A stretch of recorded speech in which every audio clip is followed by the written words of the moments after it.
This is Unworldly Perspective. I'm your host, Dr. Kimberly F. Wilson. This is where we take the subjective out of the world and bring you objective perspective.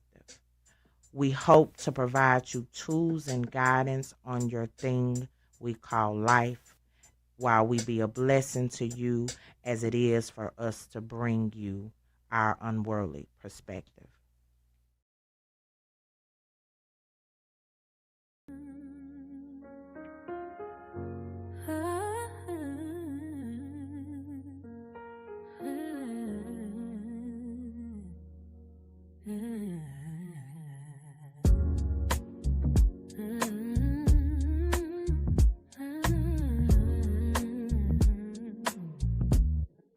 Step outside the frame, see the world anew, beyond the filter, and what you thought you knew. Every mind a planet, orbiting its own truth.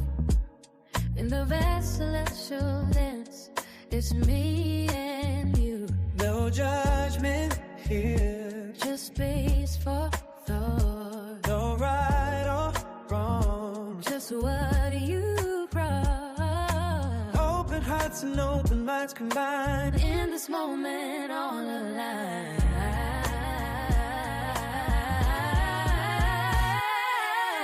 Respect the view, the way you see the skies. Unworldly perspective where truth never lies. A place untouched by subjective disguise. Hello, everyone. Come in, say hello. Hello, my beautiful sister, Welcome. Come on, y'all. I was supposed to do this live about 3 to 4 days ago, but it is delayed, never denied. You guys come on in. We have a trendy topic tonight. The topic is on entitlement. So you guys come on in. I'm going to give you guys a few minutes. When you come in, say hello. This is Unworldly Perspectives. I am your host. Tonight, we will be talking about entitlement. So come on in. Let me know you're on by saying hello. Hello to all of my audience, guys. We have been getting some great reviews on Fixing Your Clowns as well. So we are excited for all of our new subscribers. So come on in, have a seat, and let's discuss. Welcome to all of my new subscribers, all of my new watchers. This segment of the show is called Unworldly Perspectives. We are going to talk about entitlement. We're going to delve into it. We're going to talk about whether entitlement is this new generation. Is entitlement part of what we see on TV, social media, all of that? We're going to talk about that. So, can you guys hear me okay? Mic check 1 2 1 2.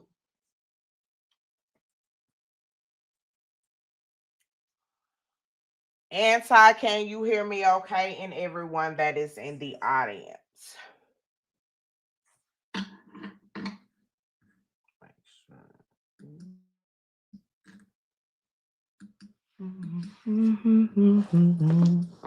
Hopefully you guys can hear me. So I am going to do my opening and you guys chime in. Give me 1 second.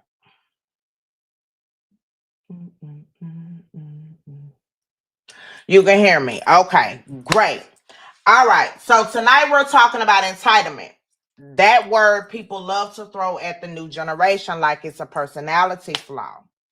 But here's the real question.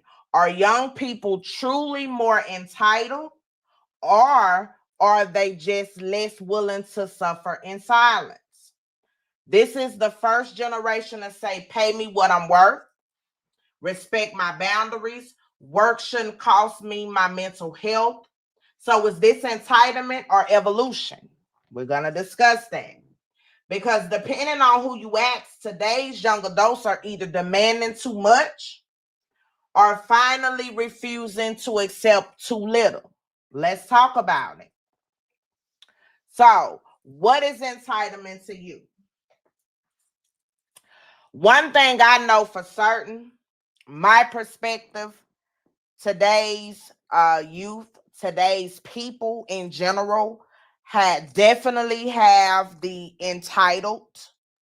Um, hey Angela, my beautiful Louisiana sister, thank you for joining. Thank you for watching while you are talking to your family. Entitlement. In my perspective, entitlement reigns supreme in the society.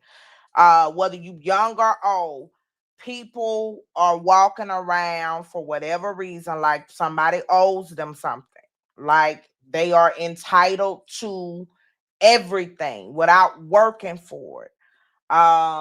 Whether it be they entitled to a job because they may know you, whether they entitled to finances because they may know you, um, whether in a relationship, people may think you are they're entitled to treat you any kind of way because you may love he or she, um all of that. So we're going to start off with social media and instant gratification, since that seems to be what everybody is into now. Dakota says entitlement is the belief that you are on certain. Hello, Jasmine. Hello, Sharon, my beautiful sister Sharon. You can come by Thursday and pick your stuff up. Everything's ready. I just got to press it. Entitlement is the belief that you are owed certain rights, benefits, or special treatment either because you truly have a right to them or because you feel you deserve them regardless of the effort. Absolutely. Thank you, one of my mods. Let me put this on the screen. This is the definition of what entitlement means. Now, we're going to break down different forms of entitlement and how it is used in today's society. But it is very, very prevalent. I see it every day, the sense of entitlement, even with our children, y'all. When we came up, I'm 44 years old. When I was brought up, you had to, when you become of age, you had to be working. Because if you had, back then it was cell phones, pagers, beepers. The little flip phones had just came out, I think maybe my junior year. And if you didn't pay your bill, honey, you wasn't going to have a phone or a pager or anything. So back then, big mamas was still there. Grandmothers was still very present in the children's lives. And if you didn't pay, you didn't have. So they were molding us to be out on our own when we became a certain age. Now, the sense of entitlement, you got some children thinking just because they're your children, they ain't got to get out. And not only do they not got to get out of your house, the audacity of the entitlement, they don't want to pay no bills either. They don't think they should help with any bills because they're your children. Where in my generation, if you gonna pay where you stay, you better pay a bill or something, or you gonna have to get on up out of there. And so that's where we goes to the sense of entitlement on that perspective. How you doing, Jasmine? Hello, everybody. So we're going to do social media and the instant gratification of social media. So how many people do you see on a day-to-day basis, whether you strolling or whatever, see some people that you may be friends with or may have went to school with, um, that you get the perspective that he or she may have a sense of entitlement? So we have to ask ourselves, Does social media create entitlement or just expose it faster? What do you guys think? Does social media create entitlement or just expose it faster?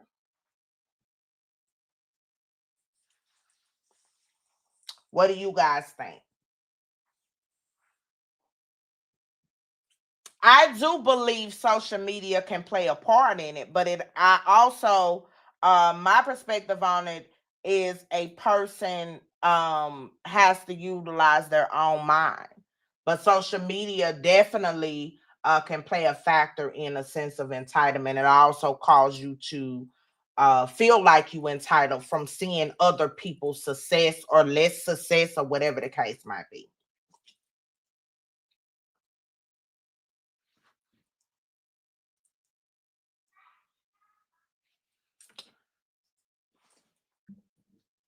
Angela says, social media is a joke. People can't distinguish real from the fake.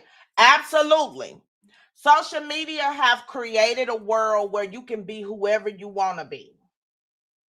But if people know you in real life, they know you full of shit.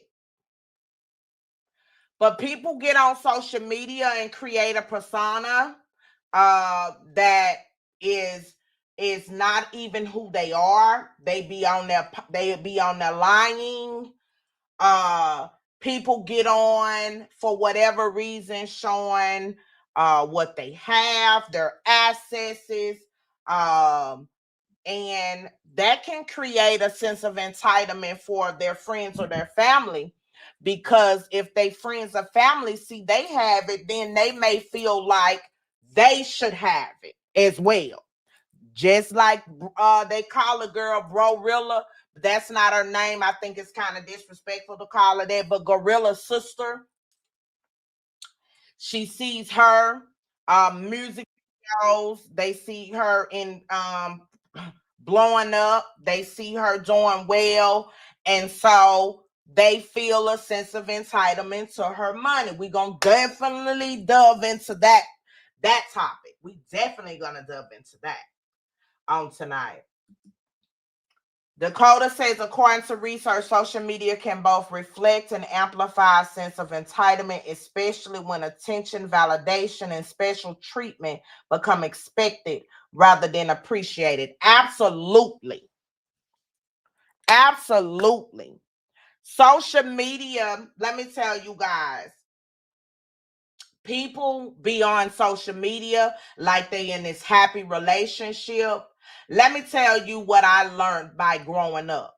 Because I always tell you guys, just because you're an adult don't mean you grown. Okay? You can be an adult but not be grown. And so what I learned by growing is people will put up a facade. If you truly happy, you ain't got to keep advertising it. The relationships be the fakest thing on social media. So what happens is, if you have a friend or a family that is not happy in a relationship, or they waiting on their significant other to propose to them, and they see your significant other has proposed to you, they may feel a sense of entitlement and pressure. They will put pressure on their partner to propose to them. Everybody is in a race now because of social media, the weddings, and all that, to be married.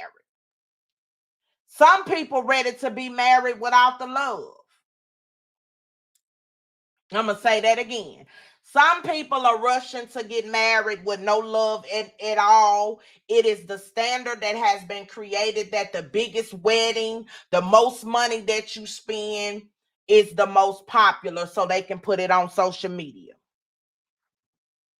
Half of the time you have people, because of the sense of entitlement, feels like if you're not spending a certain amount on a wedding even, then they don't want to get married.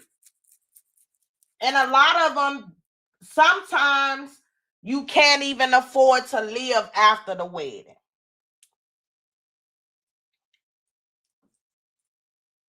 So if you are spending, society has made planning a big wedding a must have. But think about it like this. If you take social media and trying to live up to a certain standard, how would you live outside of that big wedding? If you guys both are living from paycheck to paycheck and you robbing Peter to pay Paul, why would you go take out a loan to go have a big wedding? Why would you go into a relationship and a union with debt? Are you doing it for y'all, or are you doing it for the people? Likes, views, and comments.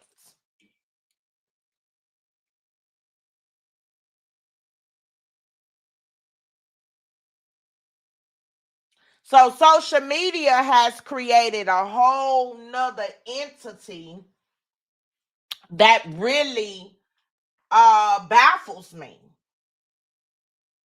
Really does. If you see your cousin, sister, brother with a car, or your friend, you might want to go out and get you a brand new car, and you know damn well you can't afford no car note. Why in the hell would you go get a car note and you can't afford it? There is no logic in it. But because you are trying to live up to the standards of what society is, and the entitlement of, if you got it, then I should have it, or I'm not, I feel lesser than you if you have it and I don't have it, if that makes sense. So my question to you guys is, are standards higher or patience lower? Are the standards way too high, or people patience is just lower? And I would say a little bit of both. If God sees fit for me to get married, because according to the Bible, everyone wasn't called to be married. I want a traditional small church wedding. Well, you guys, and you are absolutely right with that. And there's nothing wrong with a small church wedding, because it's not equivalent to your love. I can have a big wedding today and a divorce tomorrow. If that union is not based off the sacredcy of love in marriage. If my heart is not in it, I'm just putting on a show, I'm destined for divorce.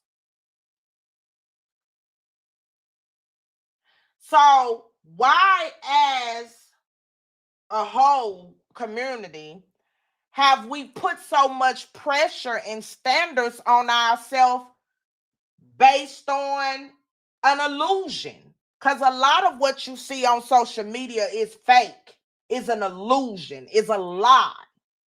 It ain't real. So I've been married before. Should have never got married.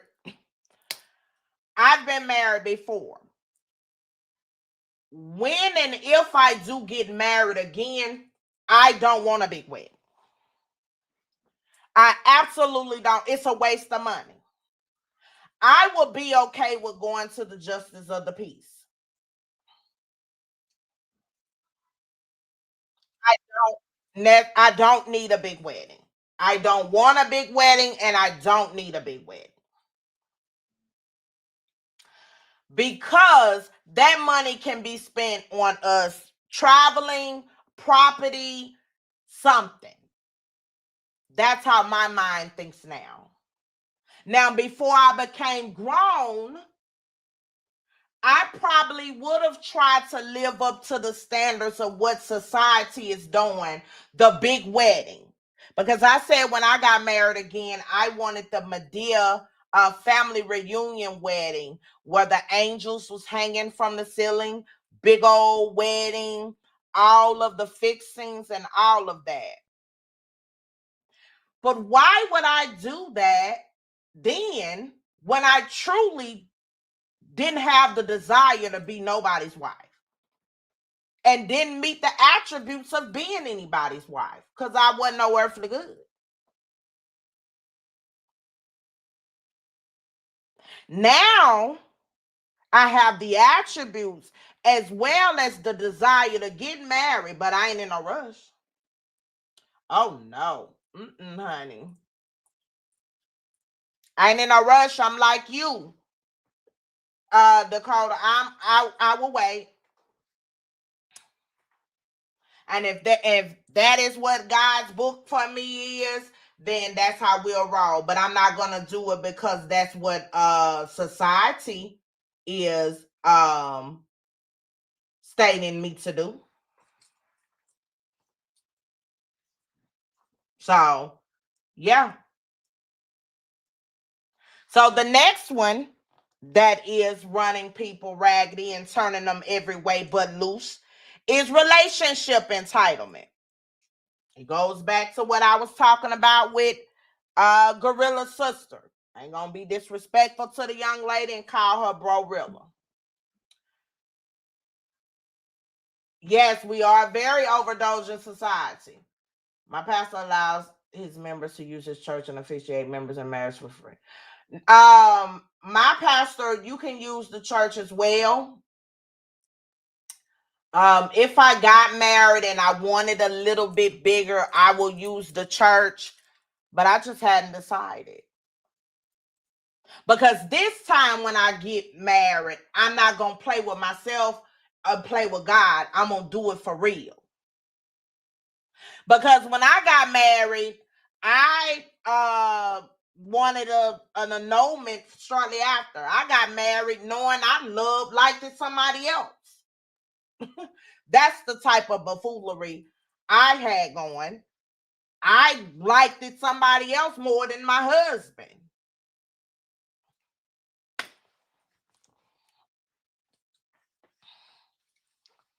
So I won't play like that.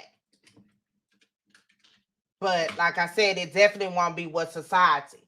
So we're going to do relationship entitlement. Unrealistic dating standards. Now, we in a society where everything happens fast. Just because we meet don't mean you get to come to my house. I'm old school. I was raised around some upstanding, good value women. Just because we meet doesn't mean you deserve to come to my house. We're in a very fast, the dating pool has shit and piss in. And the entitlement in the dating pool is ridiculous, honey. When I tell you it's ridiculous, so to all my single people out there, God bless you. It's hard out here. That's why a lot of people spin the block and go back to somebody they used to talk to, because meeting somebody new is like you in the Tales from the damn crypt, because people have some issues and the new dating rules is crazy. Like, just because you take a man or a woman, y'all go out on a date, doesn't mean you can move in the next week. Just because we're dating doesn't mean that it's a rush. So, where is the standards of all? Where you take a girl, open up the door. You got some of these suckers out here now that don't know how to open up the car door for you, will not open up the door for you, honey.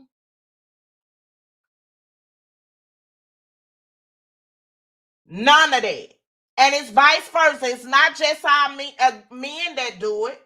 We got women now. We're in a society now where some women don't feel like they should help their man with paying bills. Some feel like that's beneath them because we're in this entitlement type of generation. A man, because he's a man, some people mentality is he has to pay all of the bills or he's not a man.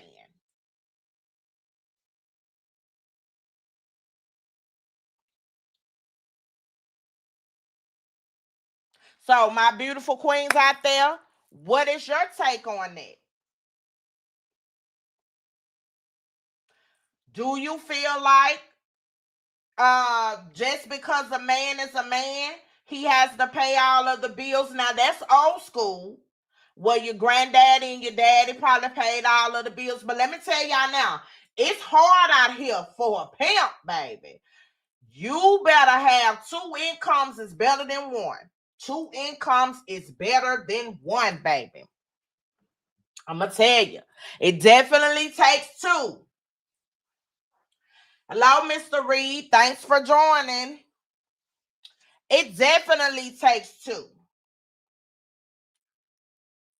When you in a relationship with someone, it's okay if the person gets paid after you or before you.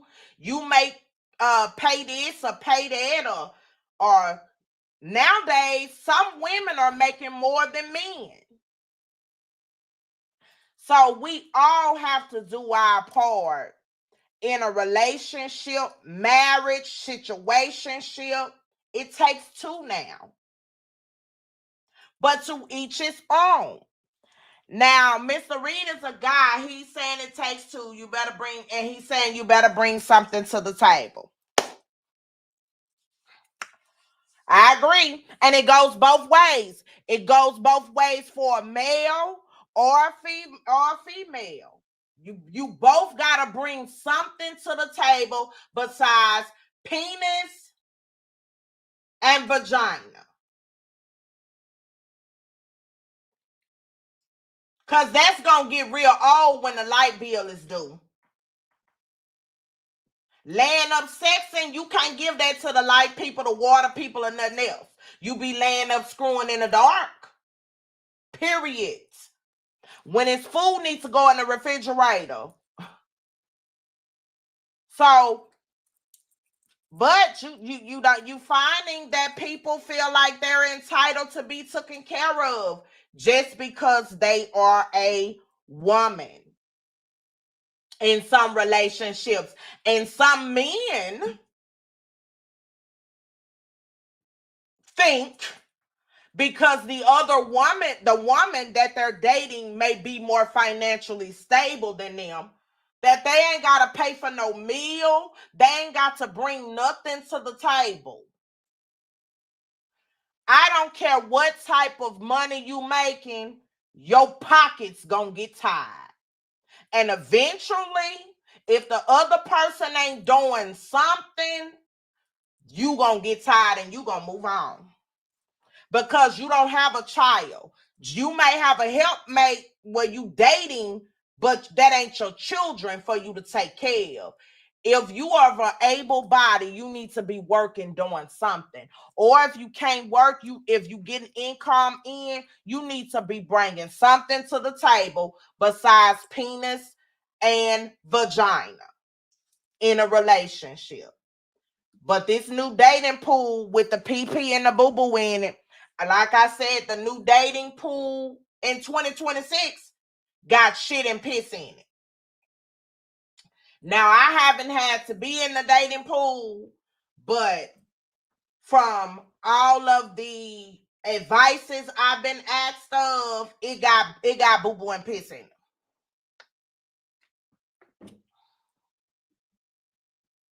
Dakota says, I believe what the Bible says, that a man is supposed to be the provider for his wife and children. A woman is just the helpmate. Okay, and I understand that. So let me ask you this. If you are married, will you not pay any bills? Say your husband's check is short, or he may have lost his job. Would you not pay any bills?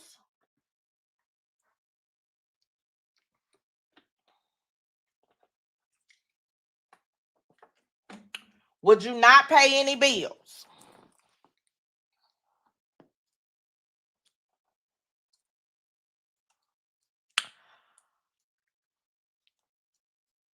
And if I got any more males on here, please chime in.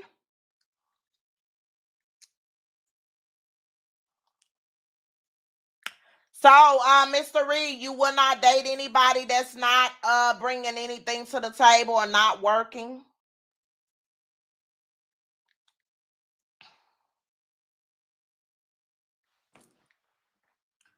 But the man command is to provide. I definitely agree. That is in the word. I definitely agree. I definitely agree. So, is that when you are in the marriage or the dating phase? Is that marriage or dating phase?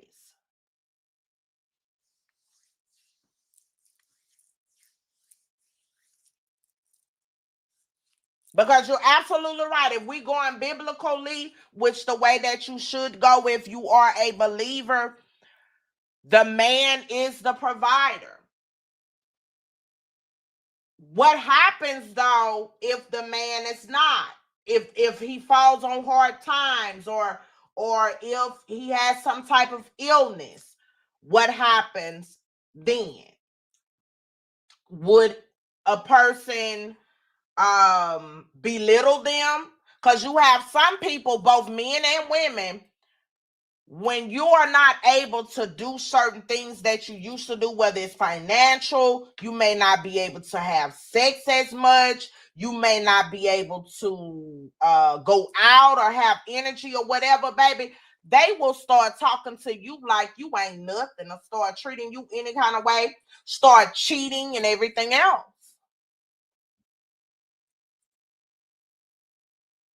That is also a form of entitlement.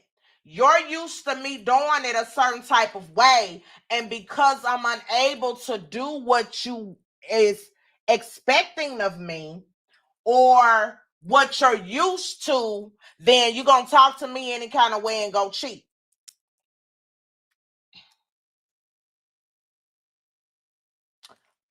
Baby, in 2026, if you are over a certain age and you're dealing with anybody with a sense of entitlement, cheating, infidelity, like just lying, don't want to pull a weight, baggage, disturbing your peace, get rid of them. Life is too short for us all.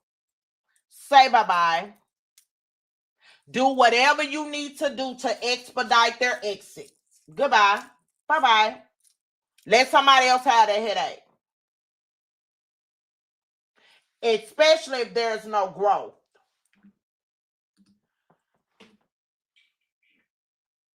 She says, now, you know, I'm in graduate school, I have income, but I'm not dating anyone that doesn't show signs of provider or leader even before their marriage.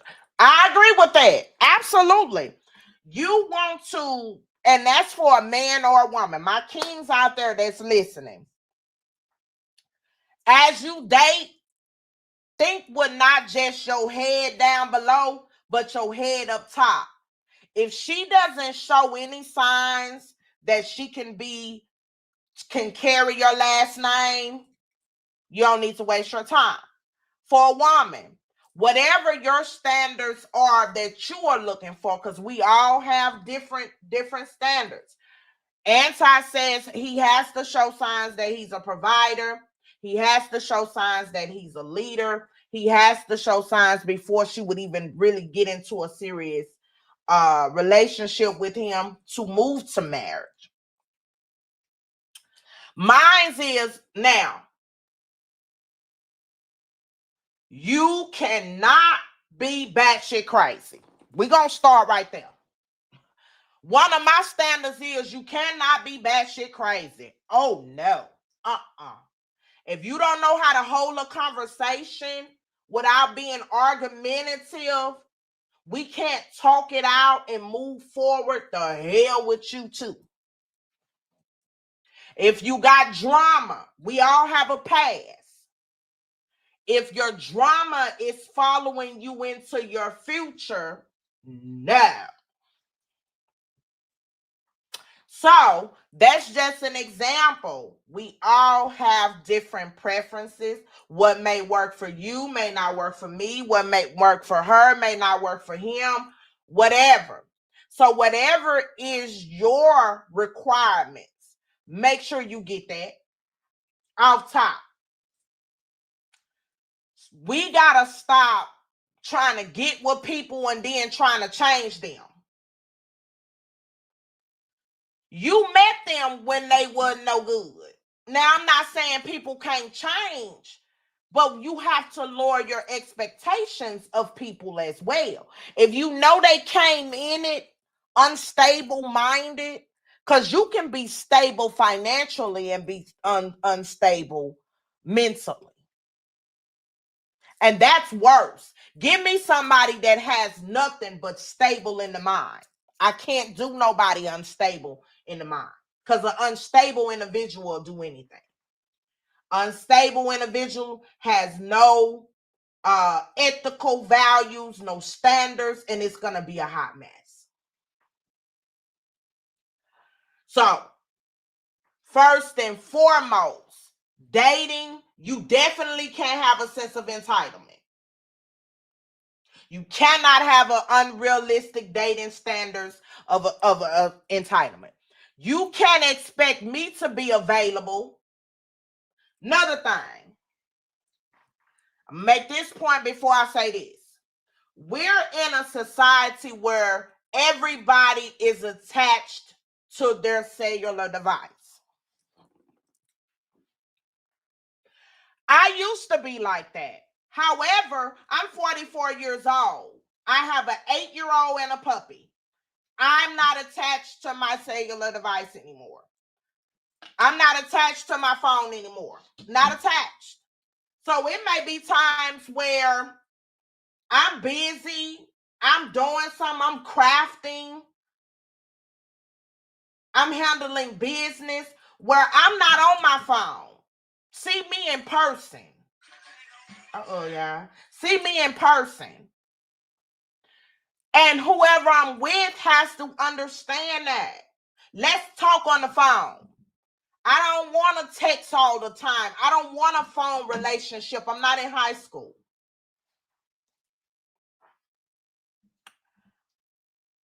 But this generation, baby, if you don't text, call, you don't love them, we're in a ghosting culture as well. Man role is the provider, but the helpmate job is to assist with the need of the family. Take two to become one. When you say assist with the need of the family, Mr. Reed, what are you implying?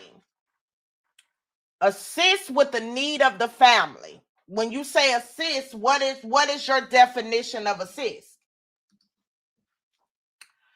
Angela said, my last relationship, he was financially stable, but emotionally and mentally, he was unavailable. See, that's what I mean, my beautiful Louisiana sister. See, I've had both. I've had a man that was financially stable, but dumb as a bag of damn rocks, okay? He could buy me anything, but he was dumb as a bag of rocks. And I don't mean school-wise. I mean no logical sense, dumb as hell, just get your tied behind on somewhere, okay? I've had one that was not so financially stable, but it's mental, but was very intelligent, mentally stable. So I've had the world of both. Him having a lot of money doesn't matter to me, but integrity, values, ethical guidelines, all of that matters. Because again, and then if you're not out of your whole phase, if you whether you're a male or a woman, if you in your grown woman or grown man era, stay away from people that are not out of their whole phase. So when you first meet someone, ask them, are you out of your whole stage where you think it's cute to be talking to multiple people? Like I tell the young ladies that I mentor, I love me some me. And ain't nobody worth me messing up my pH balance or risking cancer from HPV over some dirty penis. And a man should feel the same way. Ain't nothing worth him getting dirty over a woman because she lying. And I'm telling you, this new age stuff, they don't do nothing but lie. They don't do nothing but lie. And they'll lie like the person is their sister, cousin, brother, all of that, and be lying. That's somebody else you talking to. That ain't your kinfolks. Be lying. Because I didn't use that. I didn't lie.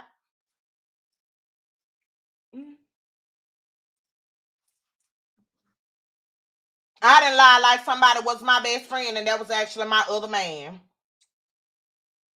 He was my best friend too. Okay, yeah. So don't go by what people say. Go by their actions. Oh no, the Bible says a double-minded man is unstable. Oh, absolutely. Absolutely. Absolutely. I'm waiting on Mr. Reed to, what did he say? Helpmate job is to assist with the need of the family.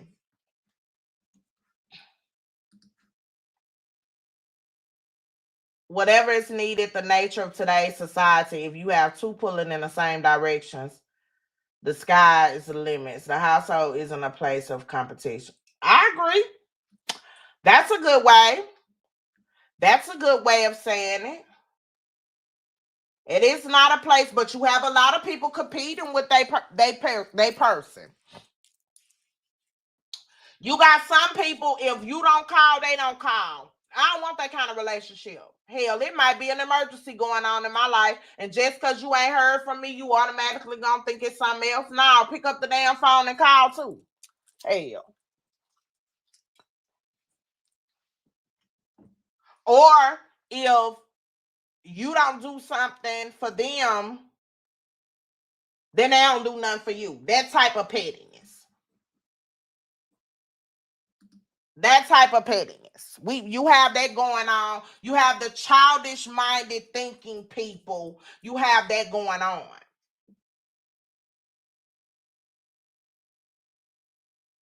The man is supposed to be a provider. The woman is supposed to be the keeper of the home. That is correct. However, what happens, y'all, if the helpmate ain't helping and the provider is providing, but they're not emotionally there? So you can have the helpmate ain't helping, and the provider may be paying all the bills, but he is raggedy as they come. And what I mean by that is, give me a broke. What I'm saying is, give me someone that is suffering financially on financial hard times, that is going to respect me, honor, and cherish me, than a fool with money that can pay all my bills but treat me like complete trash. I can pay my own damn bills. I ain't gonna be with you and you paying my bills and I'm putting up with your buffoonery because you paying my bills. No, no.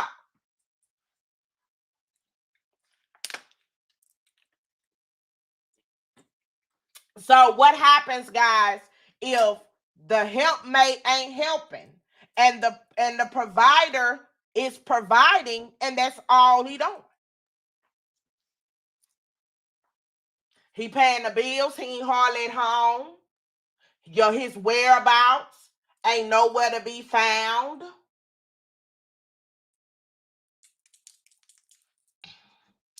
Or the helpmate, the man come home, he ain't got no food cooked.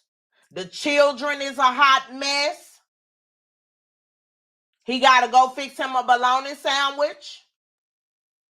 What happens then? Because we're in a society where people are quick to give up instead of working on it. Do you work on it to try to make it work, or do you just throw the towel in? There are men that are providers, but also, oh yes, It is men that are providers and very emotionally unavailable. And you can keep them.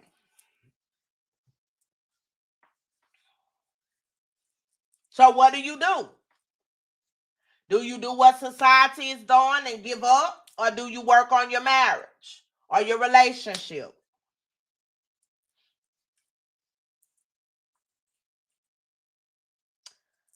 Prospectively, and the right thing to do is give that person an opportunity to change. However, I'm speaking from my perspective. A lot of times there is no gray area with me. It's black or white. And so usually my patience is a lot more stronger than they was. I'll put up with a lot until I'm done.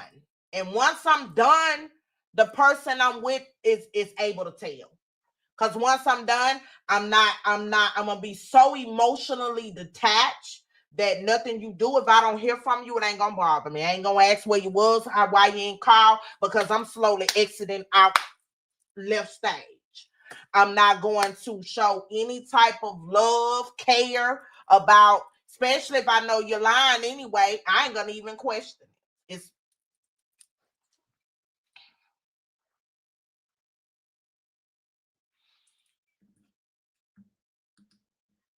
you work on a relationship, you also believe in reconciliation.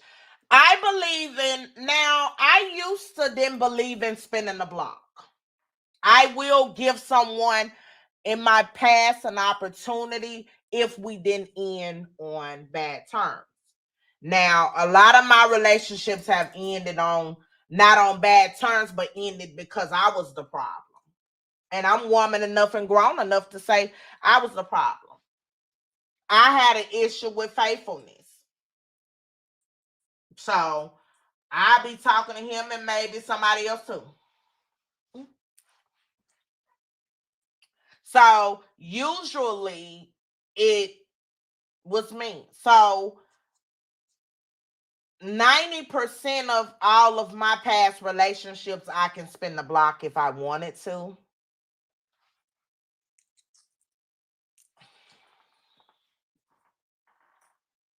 So who else believe in working on a relationship, or do you get a divorce?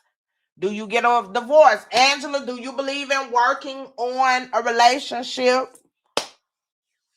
Or you get a divorce, go your separate ways? Or do y'all believe in counseling? Now we're in a big era where people think counseling makes you weak. So do you think counseling, are you willing to go to counseling? Relationship counseling.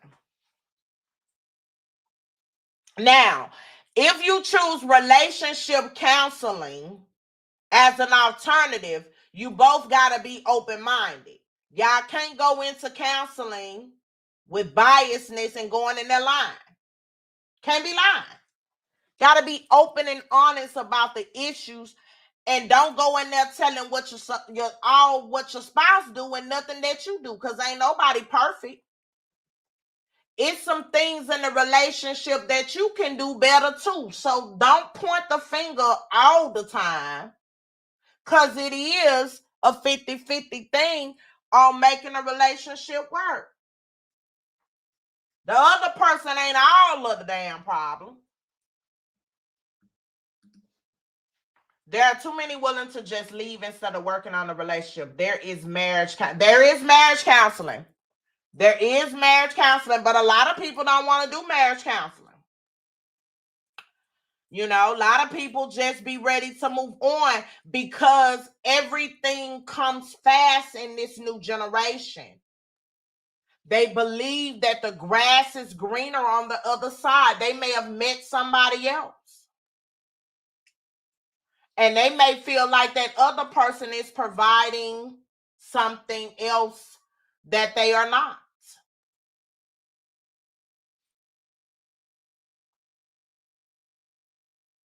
So it really is just really up to the person. But if you have took the time out, be joined together as one, it is worth trying to save. Unless I'm going to keep it a buck with you. I am not under no uncertain terms because I've been a victim of trauma. I'm not putting up with an abusive person physically or mentally.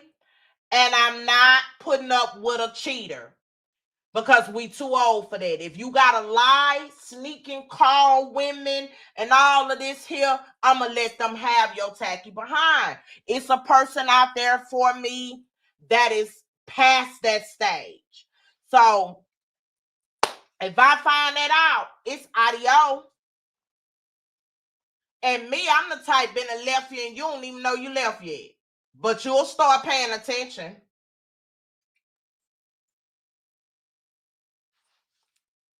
I used to leave very loud. I'm very quiet when I leave now. And then when I've been and found out that you a liar, I don't even expose you now.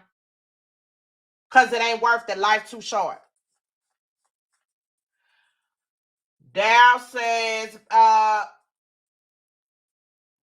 man need peace support in the household so he can be the best version of himself. He need his energy to tackle what the outside world throw at him.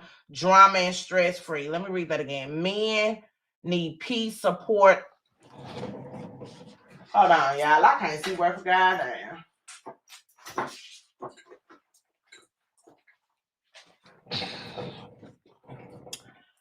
Let me get my glasses, honey. Let me get my glasses, y'all.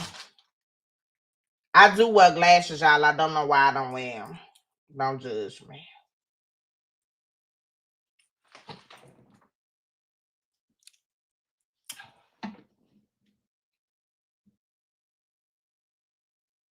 He says, man need peace support in the household so he can be the best version of himself. He need this energy to tackle what outside world throw at him, drama and stress free. I agree with that, but then the man also got to bring peace and be stress free to the woman too.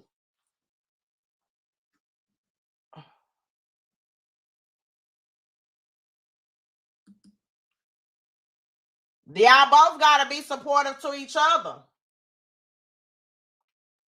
Absolutely. Great minds think alike, I just said that. I'm not compromising abuse anymore. As a matter of fact, you put your goddamn hands on me, you're dead. I will no longer tolerate being... Y'all, honey, that's a subject for another day. But listen, I'm not going to be aggressive and put my hands on nobody ever again. And I expect the same in return. Because if you put your hands on me, I'ma already tell my people to get my bail money ready. Because he gonna be dead. I'm not taking that no more. I don't want no toxic situation like that ever. It should never happen. A woman shouldn't put her hands on no man and be abusive. And a man should never put his hand on a woman. That's a bitch. I said what I said. A man that abuses a woman or a woman that abuses a man, that's not tolerable nowhere. And I don't expect nobody to put up with it. Nobody. Don't put up with it. Now, I can't tell you what to do if you go back. If you get in a relationship back with the person, I'm not judging you. I'm just simply stating it's no room in a relationship for abuse physically or mentally. What you do after you guys reconcile is between you, them, and God. No judgment here. Because we all have spun the block. What I'm saying, moving forward, y'all keep y'all hands to yourself. And that's even with a woman. We got to teach our girls that it's not okay to jump on a boy. I teach my little girl, do not put her hands on a boy at all. Do not be the aggressor. Now, however, if he put his hands on you, you fight with all your might to get that sucker up off you. But you do not be the aggressor and think just because you a girl, you can be putting your hand on me. Dakota said they all both need peace, not just the man. I agree. I just said that. Angela said, I think it depends on the relationship. I wanted to work on my last relationship, but he made me feel like I was less than him. So I'm good with being by myself. You know, that happens a lot when a person is the provider, whether it's the male or the female. Sometimes you start looking down on a person. That's why I always tell people, even if you got someone paying all the bills, still have your own money. Have your own identity. Because not just they'll start talking down on you, life happens. Death will happen. And so if you are totally codependent financially on that other person, what happens when they're gone? And you have not made your own money, got your own money, or nothing else, what happens then? But you do have people that has the audacity to look down on people for whatever reason. And I don't blame you for not putting up with that. You can do bad by yourself. True, I'm not bringing stress into the household. Respect and loyalty both ways. Absolutely. Respect and loyalty goes both ways. And that has to, but you cannot. What I think about things is that has to be established right then when you first start dating. You can't date somebody, then all of a sudden, and they rude as hell in the dating process. And then as y'all fall in love or whatever it is that you do, you then expect them to have some morals or some ethics. Why the hell my glasses keep... They were rude as hell when y'all first started dating. They don't know how to hold a conversation. Rude as hell.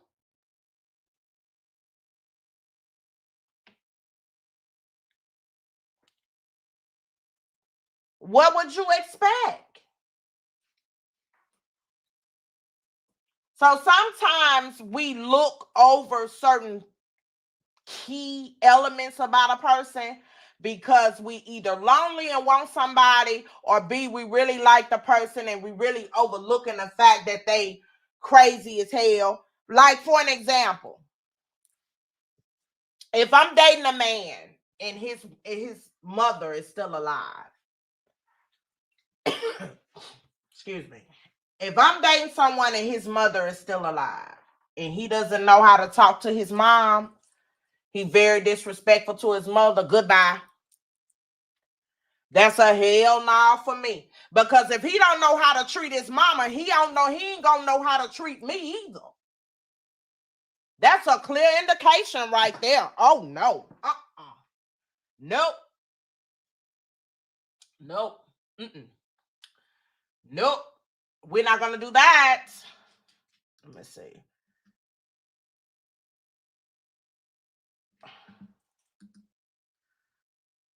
And just, I mean, I'm in a position where I've had to start all over, and being in a place where I have no family, I can count on. It takes me a while to get things done. It was thrown in my face about things. Wow.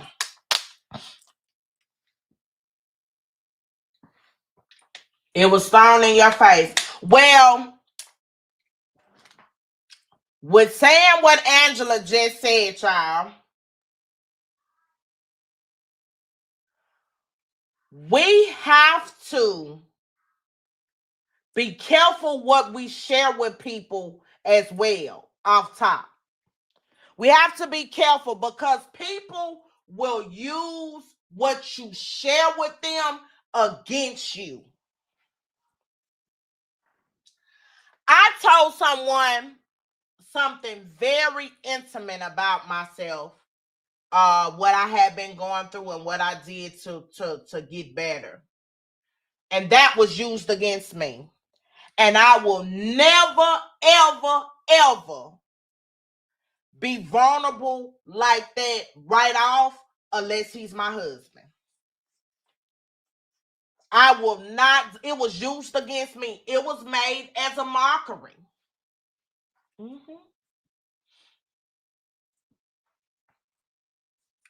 So we have to be careful of what we share with people until we know their true intentions.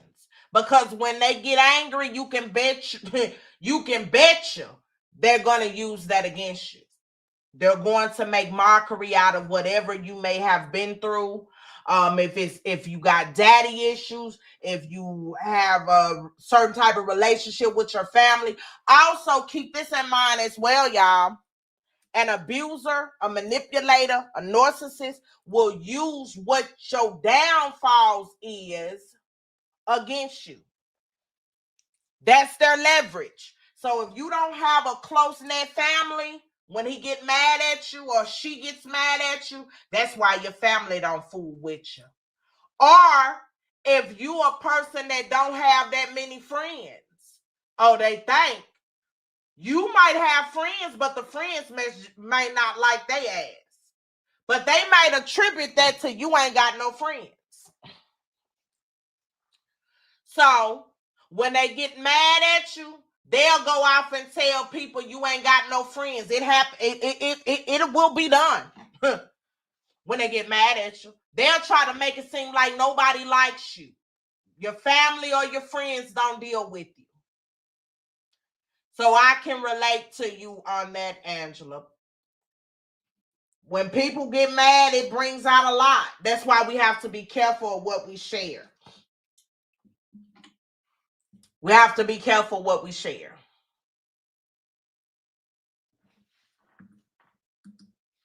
Angela says, I've been on my job for over 6 years. It's not like I'm sitting around not doing anything because I work hard. It's just hard sometimes because I refuse to ask for help. Excuse me. Angela, I once was like that. And from my perspective, being like that is not good all the time. I'm going to tell you why. We all need help sometimes. Isolating yourself is not good. But it's a survival mechanism that you're using. And so you've trained yourself to not be dependent on people because people have let you down so much. So you've trained yourself to only trust yourself.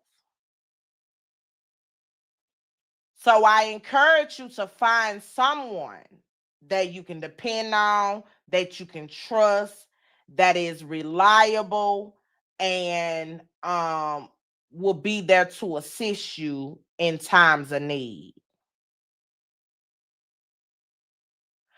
Oh, I'm praying. Oh my God. I am praying for him. I'm praying that he shakes that and gets better. People gotta be mindful when they go around people. They gotta be mindful when they go around, especially around our babies. They gotta be mindful of it. So that is the entitlement on the relationship. Also, the last one on the relationship is, am I the prize mentality? Meaning, both men and women, you may be more financially stable, your looks for the woman, whatever, but some come in with the mentality that I'm the prize, and that a person got to put up with their foolishness because they feel like they're the prize. So that's a sense of entitlement. All right. Next entitlement I want to touch on: financial stability. You guys send prayers out to Dakota's grandson. He's itty bitty. He's a new baby. So definitely pray for him to recover. That God touches his little lungs and he can shake it and get better. The next topic, which is a very fiery topic, that a lot of people have an opinion. And opinions is just like ass. Everybody got one. So, this is the thing that comes up with Gorilla Sister. Do you feel like if you are financially stable,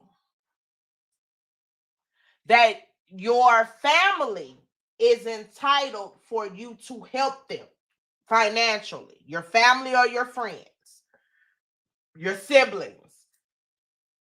If you are financially stable, do you think it's right for your family to be codependent on you?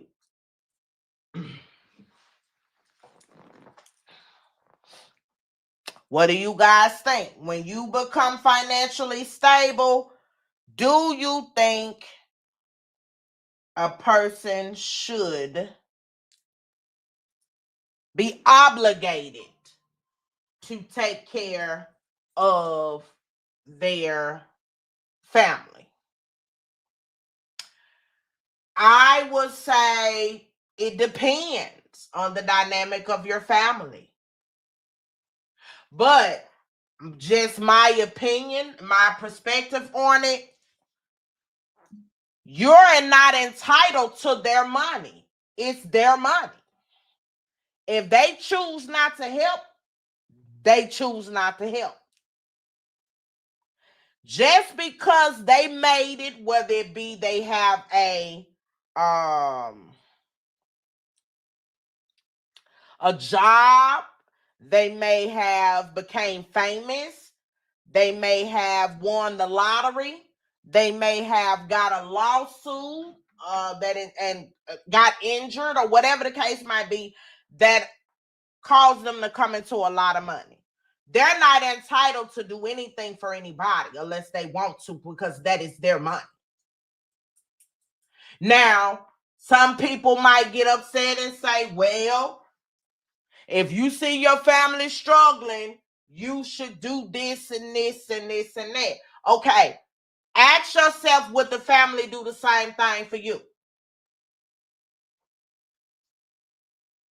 I'm not saying to help or not to help, but would that family member do the same for you?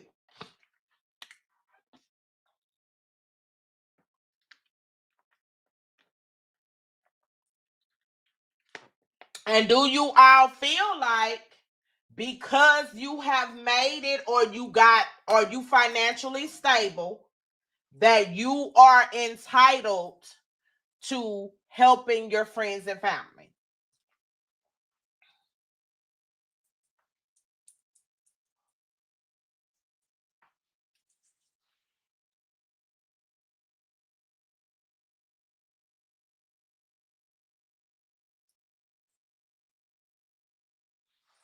Do you think that they are entitled to your money? Just say you hit the lottery. For everybody that's on, you hit the lottery. Would you feel obligated to take care of your family if you hit the lottery, or would you disappear?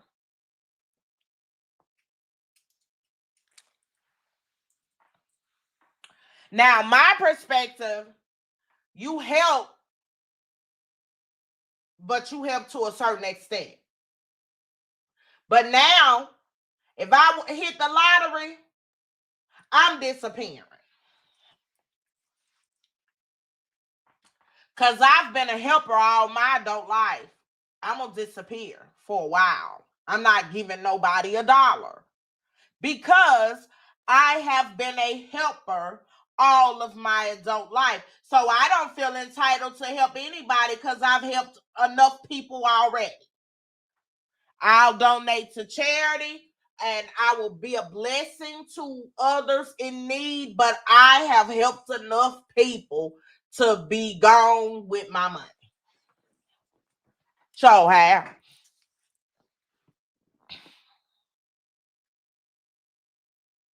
So I will be gone.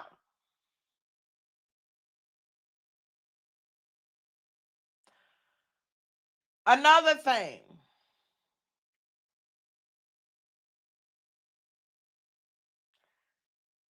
we have to be able to meet people where they at.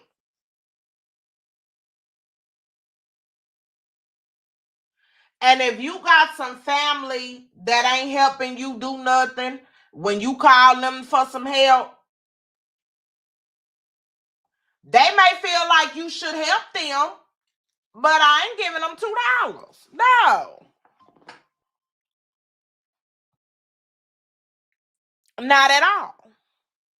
I'm going to take my money and do what I want to do with it. Because again, I've been helping people all my adult life. I've been helping people my whole adult life. And then some people you help, and then when they get financially stable, they ain't going to give you back your money. They going to treat you like your money don't matter. And nothing pisses a person off more is when a person owe you money and they have the damn audacity to be living their best life. Like the taxes didn't hit. Some of y'all done got y'all taxes and then forgot about the people that's been holding you down before you got your taxes. And if you got extra money and a person that gave you 100, 200, however much it was, and you ain't had enough respect to pay them people their money back, don't be surprised if they don't never help you again. And you never know what bridge you may have to recross. So we're in a society where people don't mind burning bridges either.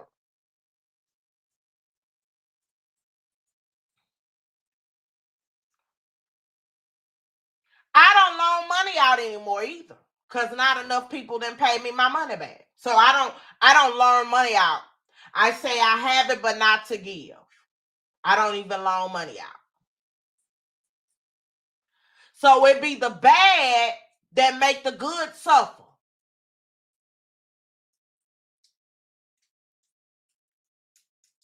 It be the bad. But you gotta protect you. Because in the end, if you don't have people that you can rely on, that'll be there, that you can call if you short on a bill,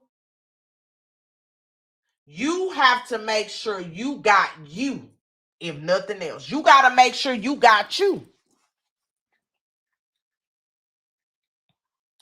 So, Angela, what would you do if you hit the lottery? Would you feel obligated to take care of your family? Mr. Reed, would you feel obligated, and anybody else that is on? Thank you, everybody that is joining, that is watching in the audience. I appreciate you. This is my segment of Unworldly Perspectives. This is where your perspective is respected.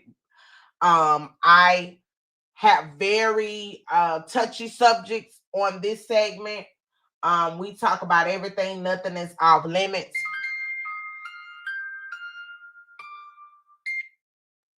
Nothing is off limits. So will you guys feel obligated to help your family?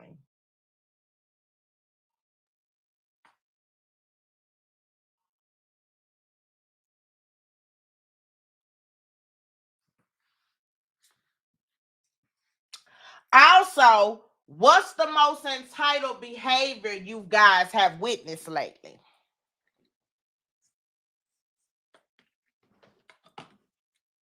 What is the most entitled behavior you guys have witnessed?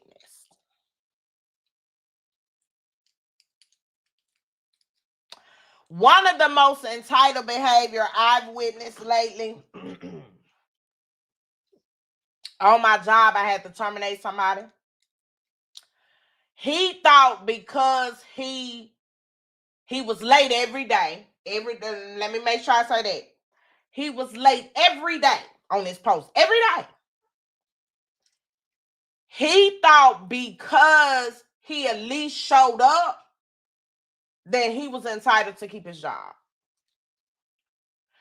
Let's excuse he's late all the time.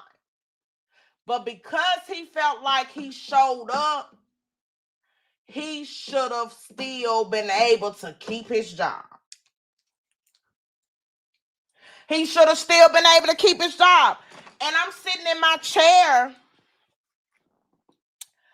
trying to rationalize his thinking process. I'm like,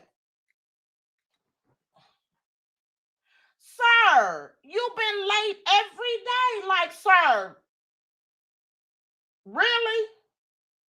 But he was dead serious. And I'm like,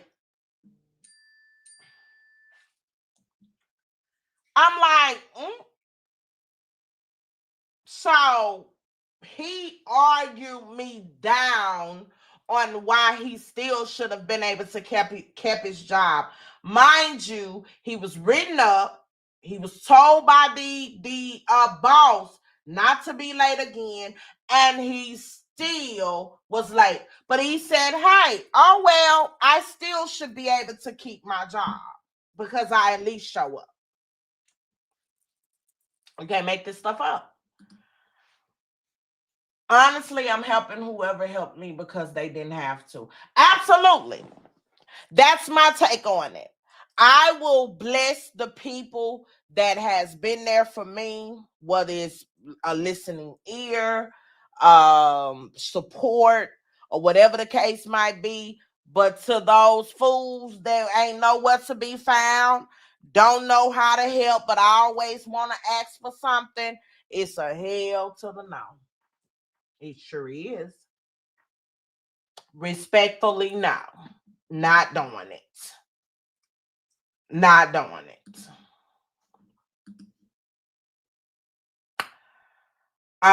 Miss Reed says we make mistakes in our younger days by not having a spiritual base in our lives to hold us accountable to our actions and movements. Absolutely. We all make mistakes. I've made mistakes. People, everybody I know have made mistakes. But it's not the mistake you make, it's how you come out of it and learn from that mistake. And when you're invested in someone and you with someone, you want to do right by them. Not enough people make a conscious decision to do right by people. Integrity, morals. And if you don't mean a person well, stay the hell out of people's life. Too many people are playing games and having people wasting valuable time. Like I said, if you are a person that don't want to be in a committed relationship, don't want to be faithful, just say that from the get. Say, hey, I want to date you, her or him, he or she, whatever. And give a person an opportunity to decide whether they want to deal with you or not. Don't be polyline, looking a person in their face, and you're lying. Especially when you are at an adult age where you should be able to stand on your truth and let your truth be enough.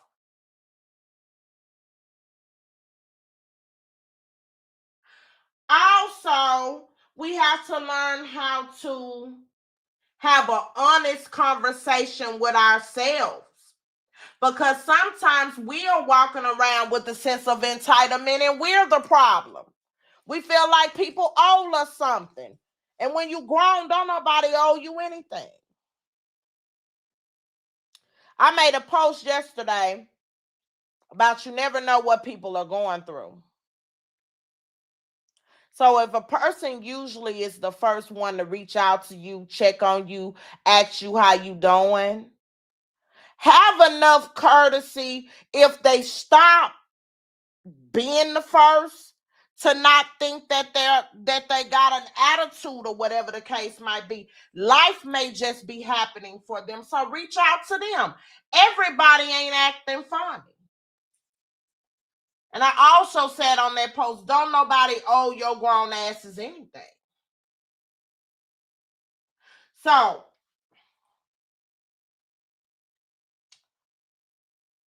that is that sense of entitlement, though. So we definitely have made mistakes, and people have to be mindful of that. Everybody deserves a second chance to get it right, or maybe 2 or 3. It takes some people 2 or 3 times to get it right before it clicks. We all learn differently and grasp things differently. That's the stuff we deal with on my job. That's my entitlement. That's you got done dang. Yeah, he was serious too. I had to finally say, listen, I ain't changing my mind. Your term papers have already been sent. You're done. Okay, sir, you're done. You're done. Your term papers have already been done, sir. You're done. Like, good day and goodbye. You're done. And he was upset. Huh. He said we treating him unfairly. We're not going to find another worker like him. Sir, we don't want to find another worker like you, sir. You've been late every day. We don't want nobody else like you. So that'll be a good thing for us. Thank you, sir. Good day to you, sir. Like the audacity. So, if I came into some money, like I said, I would most definitely help who has helped me, but I'm disappearing for a while because I've been that person to sow into people that I love, and I wouldn't be so fast to do it again. I wouldn't be fast to do it again.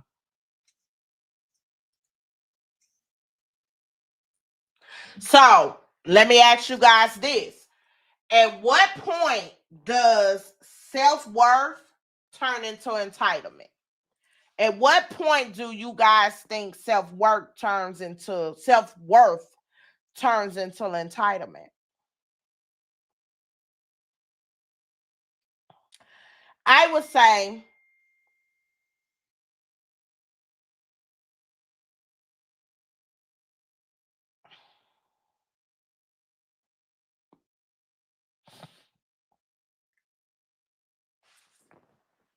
hold on, yeah.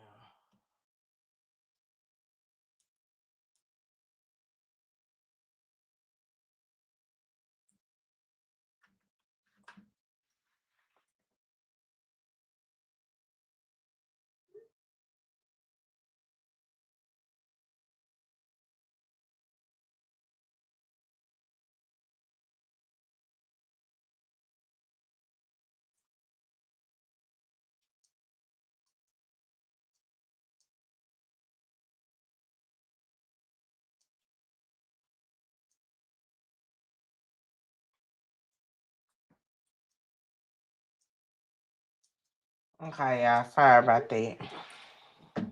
So you ask yourself a question. How do self-worth turn into entitlement? I would say knowing your worth is important, but also knowing your worth, a person is not entitled to know your worth. You have to show a person what your worth is. You can't go in to a situation expecting a person to know how to treat you. You have to be that example of what treating you looks like.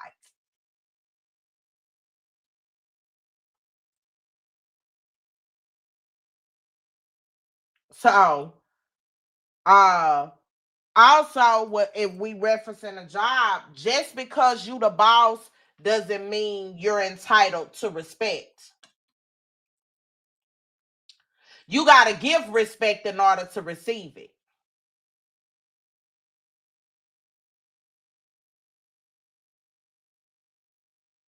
And just because you a boss doesn't mean you're entitled to special treatment either. Or talking down on people. You have some people walking around with the Karen syndrome. And the Karen syndrome is thinking because of their status, who they are, or where they may live, they're entitled to treat people a certain type of way. And being a Karen will get you cussed out 99% of the time. Because having a Karen syndrome is just too much.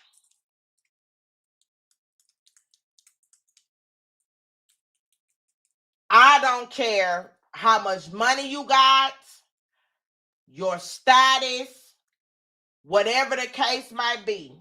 It doesn't give you the right to treat people any kind of way, be biased against people, be derogatory, wear your title on your sleeves, be an a-hole just because. It doesn't give you the right. You're not entitled to that. Treat people the way you want to be treated. It's simple as that. Treat people the way you want to be treated. Now, that's more easier said than done.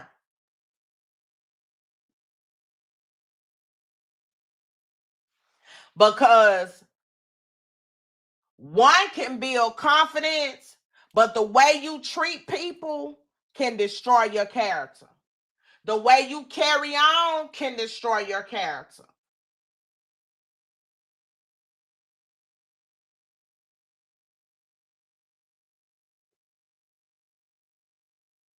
So,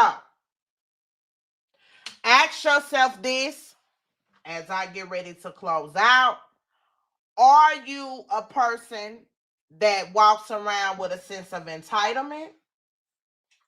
Are you a person that just knows what you want, when you want it, and how you want it?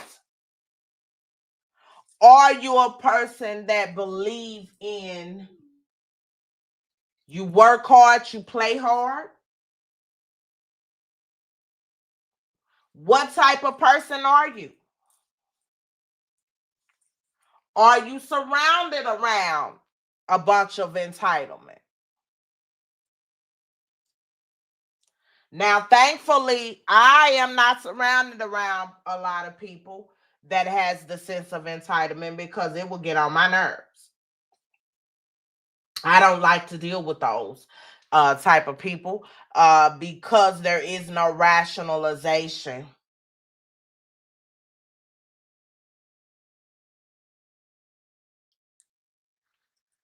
They have no rationalization at all.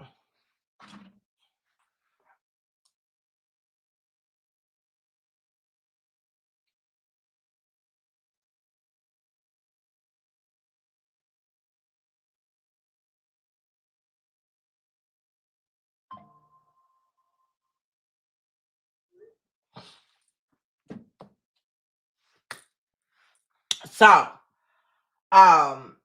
thank you guys for joining. I am going to plug my business as well. A lot of you guys asked about my nails. My nails is by KGJA. My smack gloss is you can buy and find it at KGJA. We have all flavors. This is this brown licious. We have mango, strawberry, all that, and it keeps your lips popping. All custom made. So if you're looking for some lip gloss, nails, we make our own custom nails now. Get into these, honey. Get into them. We make our own custom nails. Sparkling Days makes the nails as well. We have smack gloss and all of that. We are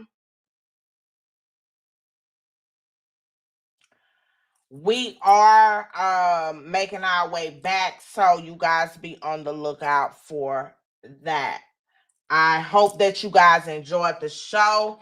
Thank you guys so much for joining us. Thank you to my men that is watching that just didn't say nothing. Thank you, Mr. Reed, for coming on and giving your male perspective. Is greatly appreciated. You guys know I will be back on another trendy topic. And you guys can come up on the panel. If you guys want to talk, y'all don't gotta just chat. You guys can come up on the panel and speak just like I am if you wish to do so. I forgot to drop the link tonight but I will be dropping the link. There's more topics to come. We need to talk about this war. We need to talk about this war, y'all, and what to expect. So I will be back again before this week is out.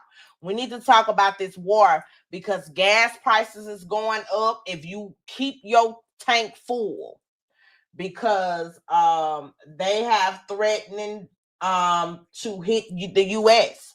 and we might have to also keep some cash on you because they might try to infiltrate the credit cards.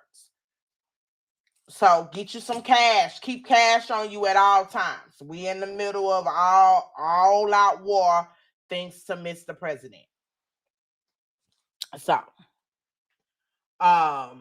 you guys have thank you so much, sis. Thank you for joining. You guys have a very blessed night. This is Unworldly Perspectives. We will be back. More trendy topics. Fixing Your Crowns will be back as well. So you guys stay safe. Like I said, we're in the middle of a war. Hey, Miss Jasmine. Thank you so much. You guys check your fronts, your backs, and your sides. Gas prices has went up as well. So I will be doing a live coming up probably Friday. Because y'all need to know about this war. It's serious. Thank you to all of my mods that keep the channel safe. That comes on when I go live. I appreciate you guys. Words cannot express how much I appreciate you guys, especially with us being on a long hiatus and you guys still have remained faithful. I appreciate you guys. The channel is growing. We do have new subs and people that is enjoying the content. So if you know somebody that enjoy the content, bring a friend, tell a friend, the more the merrier. You guys be blessed. You guys stay safe. Remember to keep God first. God bless all of you guys. I'll see you guys again either Friday or Saturday.